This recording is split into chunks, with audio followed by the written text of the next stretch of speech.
श्री गुरु जम्बेश्वर भगवान की जय। श्री परम पिता परमेश्वर परमात्मा की जय। जय जय गुरु महाराज।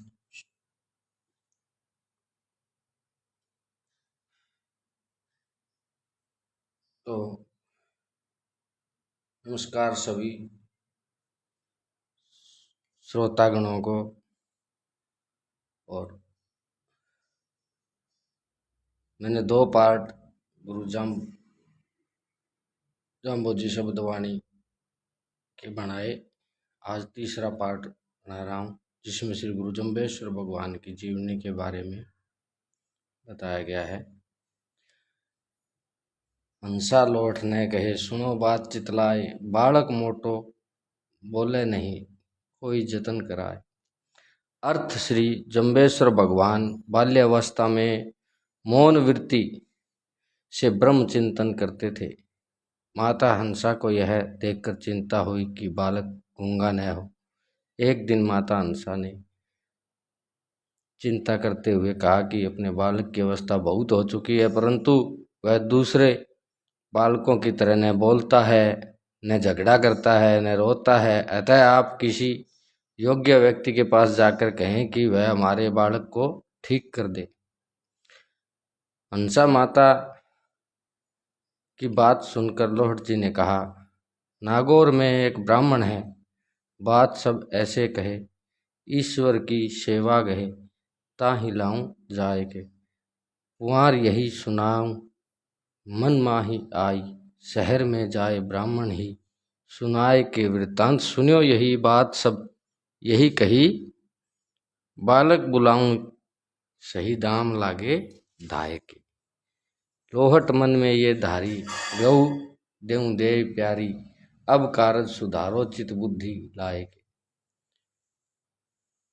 अर्थ, नागौर में एक देवी का उपासक ब्राह्मण रहता है, मैं उसको अनुष्ठान के लिए लाऊंगा। वह पुरोहित हमारे बालक को संसार के दूसरे बालकों की तरह बातें करवाने में समर्थ हो जाएगा। तत्पश्चात लोहट जी ने नागौर में ब्राह्मण को जाकर अपने बालक के बारे में सभी बातें कहीं। ब्राह्मण ने कहा कि मैं देवी की कृपा से आपके बालक को संसार के दूसरे बालकों की तरह बना दूंगा, अर्थात मेरे अनुष्ठान से आपका बालक हंसने बोलने लगेगा।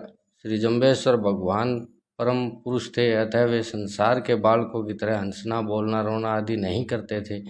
वे मौन भाव से आत्मचिंतन करते थे तथा संसार के जीवों का कल्याण कैसे हो इस पर विचार करते थे। ब्राह्मण ने आगे कहा कि देवी के अनुष्ठान का खर्चा पूरा आपको देना पड़ेगा। श्री लोहट जी ने कहा कि मैं आपको पूर्ण खर्चा दूंगा तथा जब बालक अच्छी प्रकार संसारिक बालकों की तरह बोलने लगेगा तब आपको पुरस्कार में 2 अच्छी गायें भी दूंगा। श्री लोहट जी की बात मानकर ब्राह्मण उनके साथ पीपासर आया। पीपासर गांव के समीप एक कुआं था।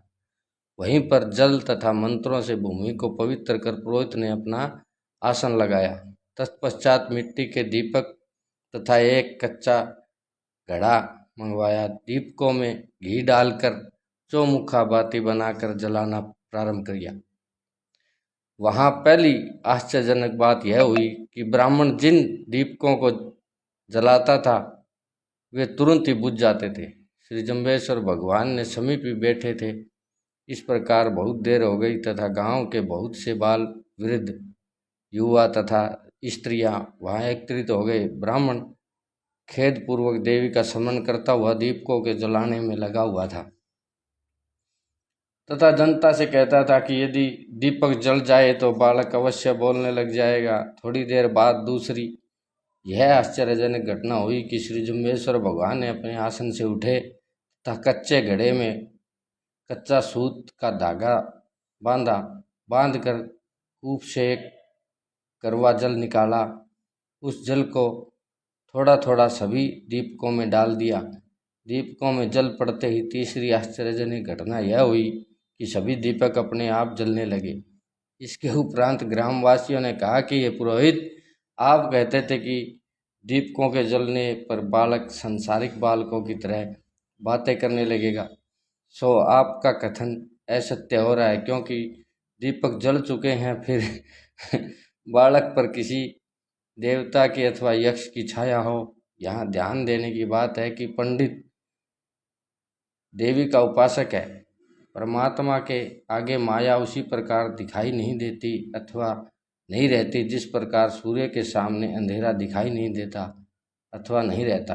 दूसरी बात यह है कि पंडित केवल भौतिकवाद कर्म कांड में लगा हुआ है।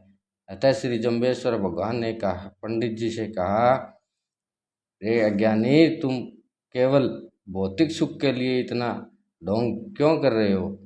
जब आत्मज्ञान की ओर वृत्ति बन जाए तब अपने मन में समझना कि मैं कुछ शरीर से सुकर्म कर लिया।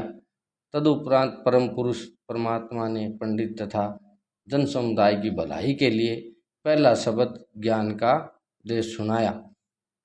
तो वो शब्द कल से प्रारंभ करेंगे। बोलो श्री गुरु जम्बेश्वर भगवान की जय।